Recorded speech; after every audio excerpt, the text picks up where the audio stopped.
welcome to NeuBauGasse. This hip part of Vienna is pervaded by small businesses, restaurants, and a youthful vibe. It's just a short walk for the MuseumsQuartier, and this part of town is quite accessible to foreigners, as many of the Viennese hipper hangouts are known to locals only. Heading down a nondescript street, you may come upon this sign, and perhaps peeked in the window and saw some fantastic art. Congratulations, you have found your way to the Vienna Academy of Visionary Art. Florence Ménard and Laurence Caruana are co-founders and co-directors of the Vienna Academy of Visionary Art. The facility opened its doors in 2013. It's part Hogwarts, it's part yoga retreat, but it's all visionary.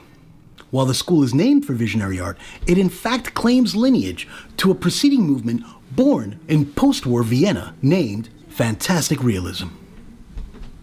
So, my name is Laurence Caruana, and I'm co-director of the Vienna Academy of Visionary Art with my wife Florence Ménard.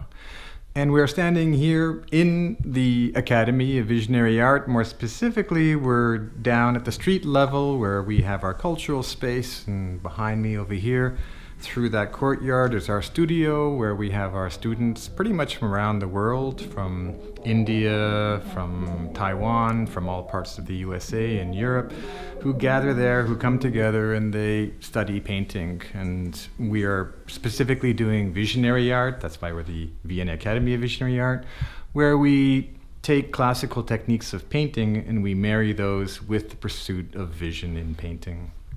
So, the reason why we are here in Vienna is that in the 1960s, in the Nachkriegszeit, the post-war period, there was an important movement of painting called Fantastic Realism. And Fantastic Realism had basically 5 major artists as part of their group: Ernst Fuchs, Arik Brauer, Wolfgang Hutter, Anton Lemmenden, and Rudolf Hausner.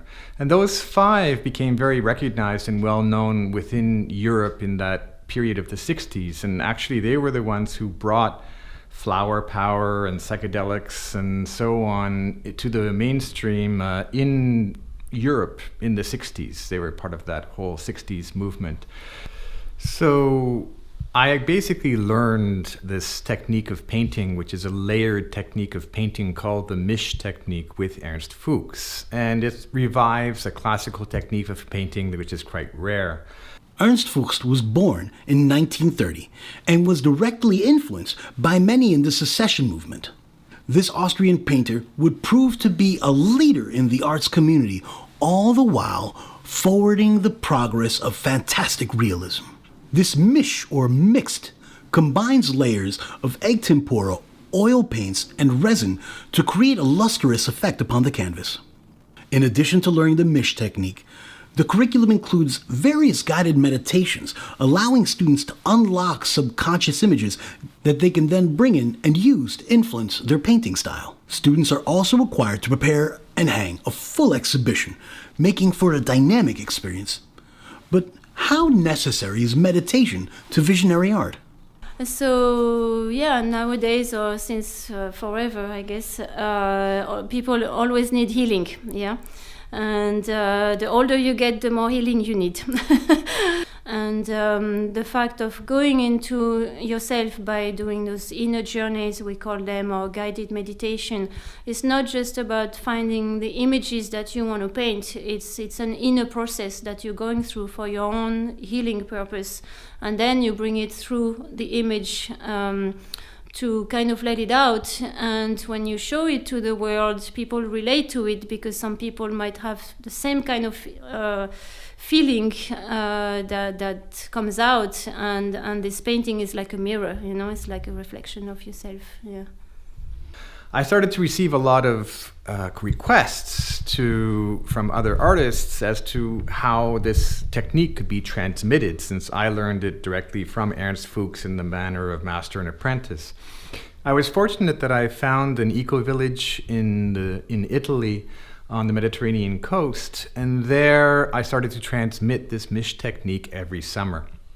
With the help of fellow teachers who also worked with Ernst Fuchs, like Amanda Sage and Andrew Gonzalez, the three of us started to attract actually a lot of students, so that we started to sell out every summer. And by 2012, it had become so popular that we decided to expand this summer seminar into a full academy.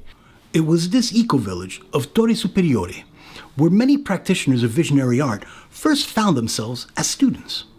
The seminar in Italy is how I actually met everybody.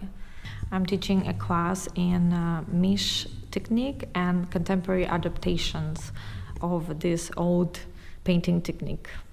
Visionary art and art in general really changed my life. I discovered it through meditation, and this is the art that comes from a really deep level of subconscious mind. It comes from the heart.